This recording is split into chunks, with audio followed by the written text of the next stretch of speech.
নিয়ন্ত্রণকারী ফিটিংস, অর্থাৎ প্লাম্বিং কাজে নিয়ন্ত্রণকারী ফিটিংস কি কি ব্যবহার করা হয়।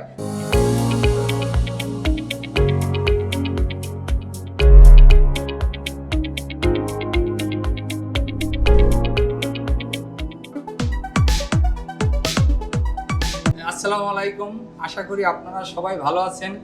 আমি মোহাম্মদ ইমাম হোসেন।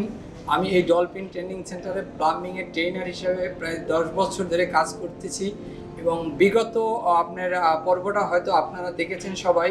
এই পর্বে আমি আপনাদের সাথে যে বিষয় নিয়ে আলোচনা করব সেটি হলো নিয়ন্ত্রণকারী ফিটিংস, অর্থাৎ প্লাম্বিং কাজে নিয়ন্ত্রণকারী ফিটিংস কি কি ব্যবহার করা হয়। তার ভিতরে কি কিছু ফিটিংস আছে যেটা আমি আপনাদেরকে এখন দেখাবো, যার ব্যবহার সহকারে আমি আপনাদেরকে প্র্যাকটিস করাবো। তাহলে আমি এখন প্রথমেই যে ফিটিংসটা আপনাদেরকে নিশ্চিত দেখাচ্ছি সেটা হলো গেট বাল্ব।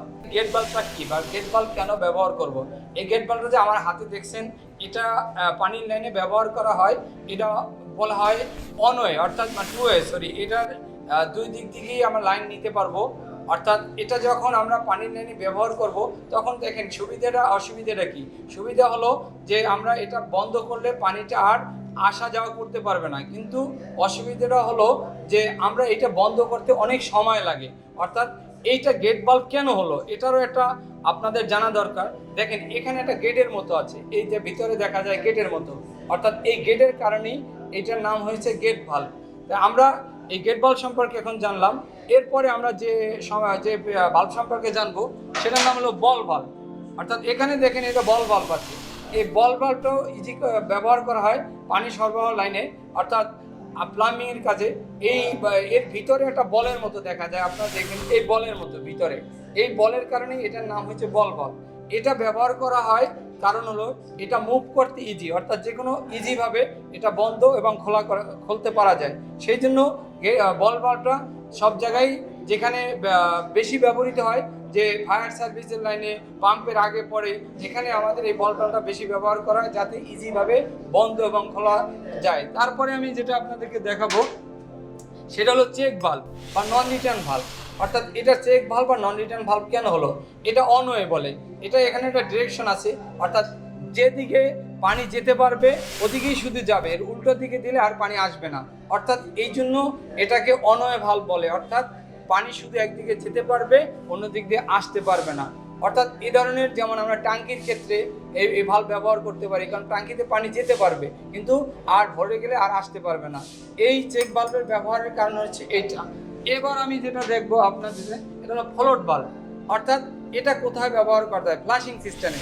অর্থাৎ আমরা পরবর্তীতে ফ্লাশিং সিস্টেম যখন আমরা কাজ করব তখন আমরা এটা আপনাদেরকে ওখানে আরও ভালোভাবে দেখাবো। তবে এখন একটু দেখাচ্ছি কেন, এটা পানির লেভেলটাকে ধরে রাখার জন্য। অর্থাৎ পানির লেভেলটা একটা নির্দিষ্ট লেভেলে ফ্লাশিং সিস্টেমে থাকে, যাতে সেইভাবে এই ফ্লোট ভাল্বটা ব্যবহার করা হয়। অর্থাৎ এই লেভেলটা যদি না থাকে তাহলে উপচে বা পানি ওভারফ্লো হয়ে পরে ফ্লোর ভেসে যেতে পারে, সেই জন্য এই ফ্লোট ভাল্বটা ব্যবহার করা হয়। এখন আমি আপনাদেরকে যে জিনিসটা দেখাবো যে গেট ভাল্বটা পাইপের সাথে কিভাবে সেট করে। আমি আগে একটা পাইপ নিলাম, নেওয়ার পরে এই পাইপটা আমরা পাইপ ভাইজে সেট করলাম। কিভাবে, এই পাইপটা ধরলাম, ধরার পরে আমি এভাবে এই নাট দিয়ে ঘুরে ঘুরে পাইপটাকে আমরা টাইট দিলাম। দেওয়ার পরে দেখবেন যে আমি এই পাইপটার সাথে এখানে প্যাচ আছে, থ্রেড কাটা আছে, এটার সাথে আমি কি করব, এটা থ্রেড ট্যাপ পেঁচাবো। এই থ্রেড ট্যাপ কেন পেঁচাবো, এর কারণ হলো এই থ্রেড ট্যাপটা যদি না পেঁচাই তাহলে আমাদের পানি লিক করবে। অর্থাৎ একটা মেটালের সাথে আর একটা মেটাল যখন জয়েন্ট দেওয়া হয় তার ভিতরে যদি কোনো নরম জিনিস না থাকে তাহলে কি সেখান থেকে লিক করার সম্ভাবনা থাকে। তাহলে আমি একটা থ্রেড ট্যাপ আমি এখন পেঁচাই দেখাচ্ছি। দেখেন থ্রেড ট্যাপটা ধরবো, এভাবে ধরার পরে আমি এখানে রিং হাতটা আমার সুন্দরভাবে যাবে, যাতে এই থ্রেড ট্যাপটা বাঁকা তেরা না হয়। এভাবে সুন্দর করে আমি 8 থেকে 10 পেজ, এখানে কয় পেজ, 8 থেকে 10 পেজ আমি দিব। 8 থেকে 10 পেজ দিলে কি হবে, এটা আর লিক করার সম্ভাবনা থাকবে না। অনেক সময় এটা বেশিও লাগতে পারে, স্ট্যান্ডার্ড 8 থেকে 10 পেজ, অর্থাৎ অনেক সময় এটা 12, 14 বা 15 পেজও হতে পারে। তাহলে আমি আপাতত এখানে 8 পেজ দিয়ে আপনাদেরকে দেখাচ্ছি। এখন আমি এটাকে ছিঁড়ে ফেলবো। কিভাবে, এভাবে ধরলাম, এখন ছিঁড়ে ফেললাম। এখন আমি কি করব, এটার সাথে গেট বাল্ব ব্যবহার করব। এই দেখেন গেট বাল্বটা আমি প্রথম ধরলাম, ধরার পরে আমি এভাবে পেজ দিলাম, দেওয়ার পরে দেখেন এটা আস্তে আস্তে আস্তে আস্তে করে ভিতরে ঢুকালাম।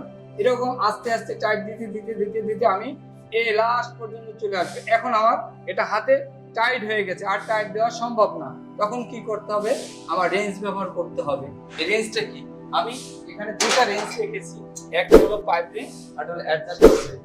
এই পাইপ রেঞ্জটা শুধুমাত্র এই গোলাকার পাইপ টাইট দেওয়ার জন্য ব্যবহার করব। এখন আমি যেটা ব্যবহার করব এটার জন্য ইম্পর্টেন্ট হলো অ্যাডজাস্টেবল রেঞ্জ। কেন? দেখেন এখানে হেক্সাগোনাল আছে, অর্থাৎ এইটার যে দাঁত আছে এটা যদি আমি ব্যবহার করতাম তাহলে এখানে যে কোনো জায়গায় স্পট পড়ে যেতে পারতো। সেই জন্য আমি কি করব? এই অ্যাডজাস্টেবল রেঞ্জটা আমি ব্যবহার করব। এটা ব্যবহার করলে এখানে আর দাগ পড়ার সম্ভাবনা থাকবে না। দেখেন আমি এটা যদি ব্যবহার করি, আস্তে আস্তে করে আমি টাইট দেব। টাইট দেওয়ার পরে আমার হাতে সহনীয় পর্যায়ে রাখতে হবে যে আসলে কত। প্যাচটা যদি বেশি টাইট দেয় তাহলে কেটে যেতে পারে। এখন আমি এটা এমন ভাবে টাইট দেব যাতে আমার এটা ভালটা উপরে 90 ডিগ্রি বা সোজা আমাকে দেখা যায়। আমি দেখছি এই ভালটা এখন দেখেন ইজি ভাবে, অর্থাৎ এই পাইপের সাথে আমার সেট হয়ে গেল। তার মানে কি?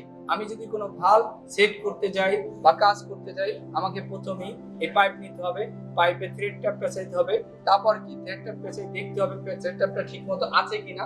তারপরে আমাকে সুন্দর করে এই গেট বাল্বটা নিয়ে এটার সাথে মোড়ে পেঁচিয়ে পেঁচিয়ে সুন্দরভাবে আটকে হাতে টাইট যতটুকু দিতে হবে। দেওয়ার পরে সহনীয় পর্যায়ে আমার অ্যাডজাস্টেবল রেঞ্জ ব্যবহার করতে হবে। ব্যবহার করে এটা টাইট দিয়ে এখানে এই অবস্থায় রেখে দিলে এখন আমার একটা গেট বাল্ব এটা পাইপের সাথে সুন্দরভাবে সেট হলো। আশা করি আপনারা এই গেট বাল্বটা সেট করা পাইপের সাথে সবাই মনোযোগ দিয়ে দেখেছেন এবং বুঝতে পেরেছেন। বিগত দিনে আমার এখানে এই প্লাম্বিং কাজ করে বা বিভিন্ন জনে এই প্লাম্বিং কাজ শিখে তারা এখন ঢাকা ওয়াসা থেকে শুরু করে বিভিন্ন সেক্টরে কাজ করতেছে, তাদের সফলতার সাথে কাজ করতেছে এবং তারা দৈনন্দিন জীবনে একটা সচ্ছলতা ফিরে আসছে। এবং এখন দেখা গেছে যে এই কাজের প্রতি মানুষের প্রচুর চাহিদা, অর্থাৎ প্রতিদিনই অনেক লোক আসে তারা কাজ করার জন্য বিদেশে যাবে। অর্থাৎ আমরা যদি এই কাজটা সফলতার সহিত এবং ভালোভাবে শিখতে পারি তাহলে আমাদের জীবনে এই সফলতাটা আসবে। প্লাম্বিং সম্পর্কে জানতে এবং শিখতে আমাদের সাথে থাকুন। এই চ্যানেলটি সাবস্ক্রাইব করুন এবং ভিডিওটি বেশি বেশি শেয়ার করে অন্যকে দেখার সুযোগ করে দিন। ধন্যবাদ সবাইকে। পরবর্তী ভিডিওটি দেখার জন্য আমাদের সাথেই থাকুন।